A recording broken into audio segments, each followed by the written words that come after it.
Yeah, hello and welcome back, everybody. This is now part 38 of Value Added Tax, and we are just talking about imports from third countries and their treatment under Value Added Tax. Last time we ended up with talking about the regular treatment of an imported good, so that there is an importation VAT, but that there might also be an additional taxation of the seller under the regular value-added tax rules of 1.1 number 1, so that it might be that a foreign trader or seller is taxed twice in the course of time, first at the border, then at the fiscal office, where the importation VAT is refunded as input VAT and replaced by the exact value-added tax amount on the regular, according to the regular rules, calculated on the actual sales price. Well, now we are going to talk about some special situations. And the first one, which we are talking now, is tax-free deliveries made before importation. Well, the background is something which you got already in the last videos. You remember that if a good already crossed the border, then the importation usually takes place, basic rule. But you can also say that you want to postpone the importation procedures, and then the importation only takes place later. You remember the example that a haulier comes to the, let's say, Swiss-German border, tells the border authorities, well, I'm going to drive through to Spain. Please make an agreement with me that the importation procedure is postponed until I arrive at the customs office in the capital of Spain, in Madrid, and then that's it. Then you are allowed to go on through the territory of the EU under the supervision of the customs authorities. And as you heard from the drastic examples which I brought forward last time, whenever the goods go lost in transit, you are responsible, and so you will have to pay the customs duties and the importation VAT. That means if you ever agreed with the customs authorities on such a postponement of the importation, it is absolutely guaranteed that importation VAT will be paid and customs duty will be paid. There is no way to escape that. So it might now happen that the goods are sold during that period after crossing the border, but before importation has been made. For example, imagine again the lorry going from Germany to Spain, and it just crosses France. And now the recipient of the goods, under civil law perhaps already having ownership, just decides to sell the complete contents of the lorry to a next customer. So in that case, we would have, or no, we have a delivery of a good or of several goods, the complete contents of the lorry. The place is where the goods are when ownership changes. That is probably, in my example just now, in the middle of France. So this transaction would be taxable in France. However, it would not be necessary to take VAT now, because the importation VAT on the market value of these goods will be taken in Spain later, and they will not escape into free circulation into the market without getting taxed. And now, if we were going to tax the transaction, which happens here from owner 1 to, or customer 1 to customer 2, it would probably just be charging VAT and refunding to the customer if the customer is also a trader.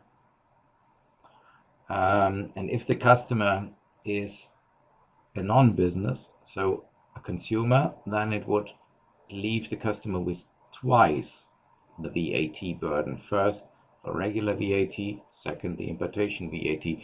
That would be too much. So we could think about simplifications here. So let's go back to the fact that in such a situation, value-added tax on that good in question will always be taken later. It's absolutely guaranteed that importation VAT will later come. Then it is not yet necessary to levy any VAT in the meantime if the good has any intermediate sale. So to illustrate that by a small sketch or graphic, you have a foreign tangible good. Here it is. It crosses the border. Now that tangible good is already in the inland, let's say in Germany. This good is now under the supervision of the customs authorities.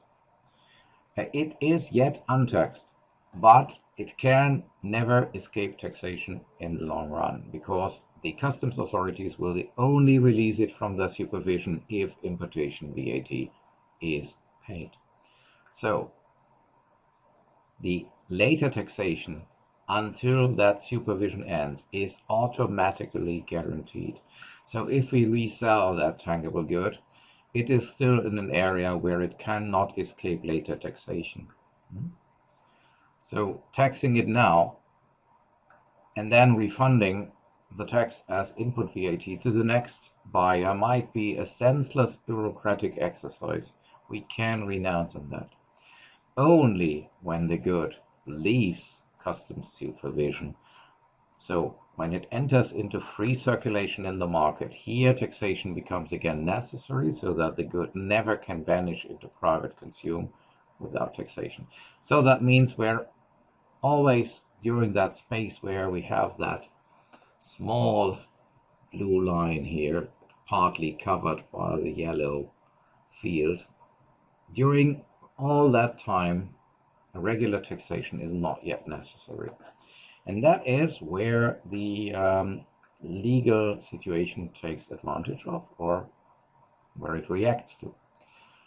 So Germany has a rule which says that deliveries are tax-free if the good which is delivered has not yet been imported. However, as you saw from the graphic, it is already on German soil, because otherwise selling it could not be taxable. And tax exemptions are, by reasons of logic, only possible if something is taxable.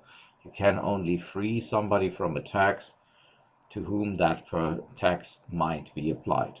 So it has not yet been imported.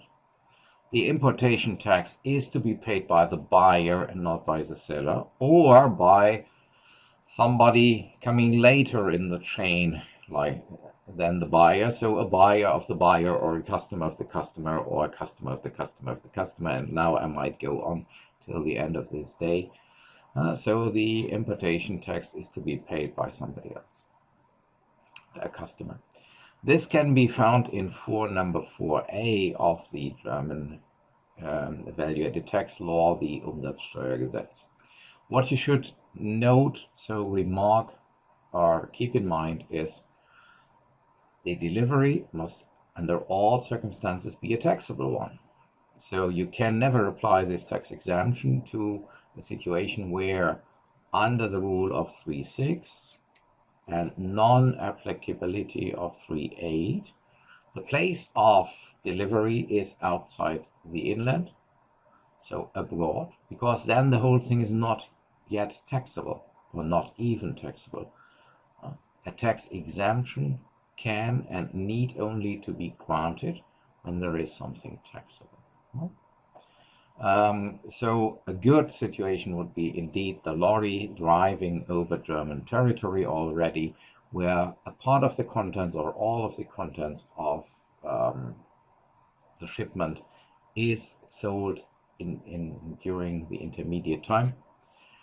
The place of delivery would then be determined according to German traditional opinion under 3.7 of the value-added tax law, so a delivery without a movement of the good, because if a good is during shipment already, then ownership changes without transferred just by handing over the documents proving ownership.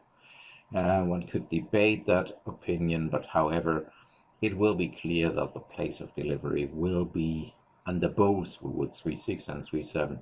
It would be on German territory in the inland, and so we would have a taxable situation. However, when something is taxable, the tax exemption must be proven. So this tax exemption is only granted when you can prove that later the importation VAT still has to be paid. Usually that should be possible because the haulier or the person who gave him orders must have documents proving the postponement of the importation to a later point of time and place. Okay, so just to sum that up, in cases of importation of goods from outside the country, there are several special rules.